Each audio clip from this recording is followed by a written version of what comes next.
Mangaldan Police sumailalim naman sa mandatory drug testing.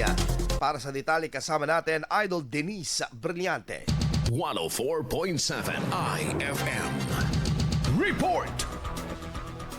Sumailalim sa mandatory drug test ang mga tauhan ng Mangaldan Municipal Police Station na bilang bahagi ng programa ng Philippine National Police para mapanatili ang disiplina at profesionalismo sa kapulisan. Ayon sa pahayag, sinagawa ang pagsusuri ng mga health at forensic personnel ng istasyon upang matiyak na nasusunod ang tamang proseso at mga protocol sa drug testing. Layunin ng mandatory drug testing na tiyakin na ang lahat ng tauhan ay sumusunod sa pamantayan ng PNP Internal Cleansing Program na nakatuon sa pagpapaunlad ng disiplina, pananagutan at moralidad sa pamamagitan ng mga aktibidad tulad ng drug tests. Nanawagan naman ang Mangaldan Municipal Police Station ng patuloy na suporta ng publiko sa mga hakbang na naglalayong panatilihin ang tiwala ng komunidad at integridad ng kanilang serbisyo. Kasama mo mula rito sa IFM News Dagupan, ito si Idol Denise Brillante, Tatak, IFM.